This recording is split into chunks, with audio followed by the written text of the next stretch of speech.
Well, the Dow Jones Industrial Average surged to a new all-time high on a combination of that GOP tax plan and, of course, the announcement of a new Fed chief. There's major excitement over the permanent part of that 20% corporate tax rate. I mean, the companies can really cling on to that, and that would actually propel America into the lower echelons of taxes. It allows our companies to compete with the rest of the world. Also, it really should help spark greater investment in hiring at home. Now, my biggest problem with this is the repatriation, which I thought would be much lower. I wonder how many companies would bring back money when they can actually borrow for next to nothing. You put that up against paying 12%, and it's pretty tough. In fact, one of those companies, Apple, just posted financial results, and its overseas cash hoard has swelled to $269 billion. As for the quarter, well, they brought in $52.6 billion. The street was looking for $50.7 billion, earned $2.07. Wall Street thought they'd earn $1.87. By the way, there's still very strong sequential and year-over-year growth. And two areas that people kind of written off, iPad and Macs, really did extraordinarily well. Of course, all the categories beating estimates. There were almost 47 million iPhones, over 10 million iPads, and 5.4 million Macs were sold during the quarter. Go along with that, you had strong revenue, margin guidance, both coupled with the execution that we're seeing as the shares higher in after-hours trading. Now, tomorrow, of course, all eyes are going to be on the October employment report. It's expected to see 310,000 jobs. Now, of course, keep in mind, a lot of this is payback. We lost 33,000 in September because of the hurricane disruption.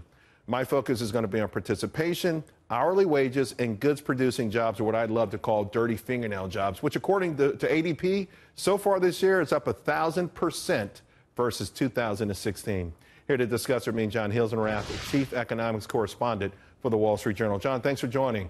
Thanks for having me. Let's start with Jay Powell, because, you know, the market was kind of moseying along, if you will, but it sort of took off a little hockey stick like after the press conference and President Trump made it official. Why do you think Wall Street is embracing Powell as the next Fed chief?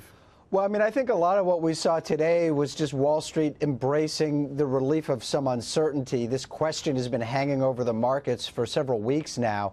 And just the fact that the announcement got done and there were no big surprises, I think, was a big relief for investors. I think investors are also relieved that this signals a steady as she goes policy for the Fed. Jay Powell, for the most part, was on board with Fed leadership over the last few years, with gradually raising interest rates, gradually winding down the balance sheet.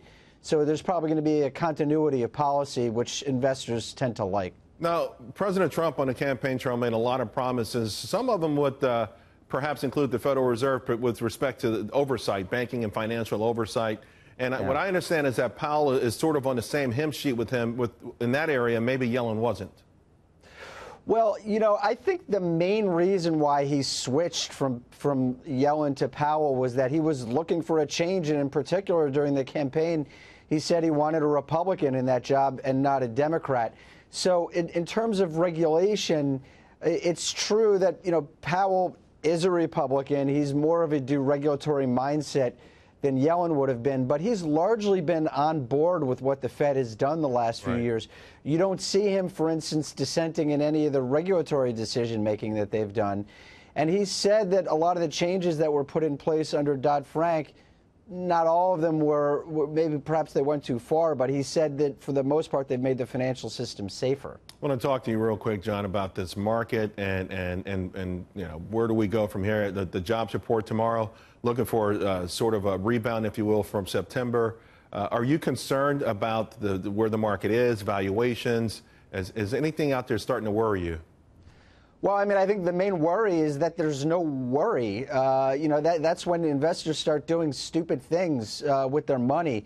And but there's a lot of tailwind in this market right now. You know, a lot of the things that were holding the market back for the last several years have gone away. I think one of the most important of which is that the whole world, we've been talking so much for the last few days about the U.S. tax policy, the U.S. Fed decision, U.S. political environment. But the world economy is growing in sync right now. Japan's economy is heated up. China's stabilized. Europe has picked up after being in recession. So the whole world is moving on track. And I think that's a big tailwind for U.S. stocks. Yeah, I tend to agree. John, always great to have your wisdom. Thank you very much. Appreciate it. Great to be here. Thanks.